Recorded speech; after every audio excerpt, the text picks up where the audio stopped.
Hi. How are you? How are you really? How are you doing? How are you feeling these days? Do you even know? If you're like a lot of people, you probably when someone says, "How are you?" your answer is probably something like, "I'm fine," and then you keep going because you are busy. You've got things to do. You don't have time to stop and think about, how do I feel? You don't have time to explain to someone, how do I feel?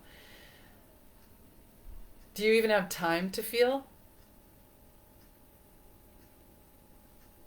Welcome to Coping with Transitions. This is the fourth in a 6 week series of topics that I've been putting together to just share my thoughts and some perspectives and maybe some tips or tools to help you move through transitions with a little bit more ease and grace and calm.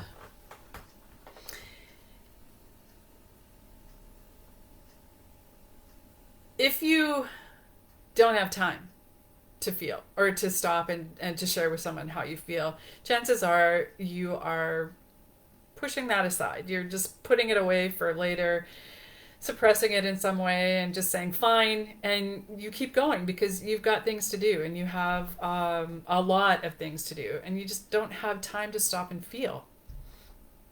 It's the suppression, it's the containing of the emotions that are one of the biggest contributors to stress and overwhelm and that feeling of chaos. When we suppress our emotions, we're cutting off a part of ourselves that feels. And when you cut off the part of yourself that feels, you're not only cutting off the part that feels pain and anger and rejection, you're cutting off the parts that feel joy and relief and love and peace and freedom. It's a package deal. We can't have the positive emotions without the negative emotions. This is what makes emotions really challenging for us. Plus, we are in a society here in the Western world that does not really allow for us to express emotions.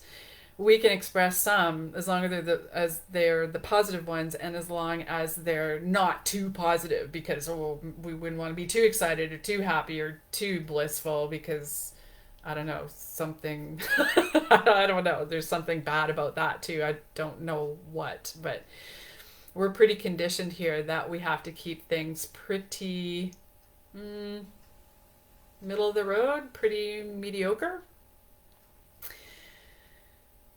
The problem again with that is that that's one of the biggest contributors to our overwhelm and to our stress. When we're not actually able to feel, we're not actually able to get through and come back into connection with the parts of ourselves that really want to be expressed. So today, I want to invite you to feel. Yeek. I know that you don't have time, and so what I want to offer or invite is get a timer and set it for a minute. And then as that minute ticks down, let yourself feel. Let yourself just notice what is here for you right in that moment. And you know it's only going to be for a minute. A minute is not that long, and you can do it. Let yourself just be with whatever's there. Don't try to change it. Don't try to judge it. Don't try to shift it into something more positive or to explain it away. Just let yourself feel it. And then gradually over time, maybe the next day or the next week or the next month, you can add 30 seconds. And then maybe another 30 seconds, maybe a minute. Maybe you can get yourself up to 5 minutes a day where you're allowing yourself just to feel what's true for you. As you do that, things will soften for you. The chaos will lessen, the stress will come down. Now, I know that it can be scary to allow yourself to feel your feelings. You might be worried that you're going to open some sort of floodgate where you get swept away by the power of your emotions, never to return, leaving disaster in your wake.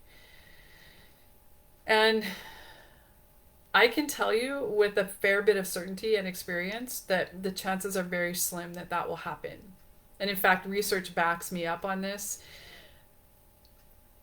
Research is showing that that humans can't actually, they can't actually express really strong emotions for longer than 90 seconds. A minute and a half. It's not a long time.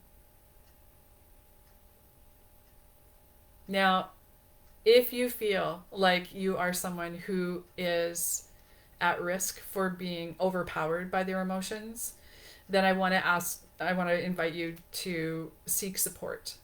Seek support of someone who is trained or a group of people who are trained in the safe release of emotions and that could help you to make friends with them again.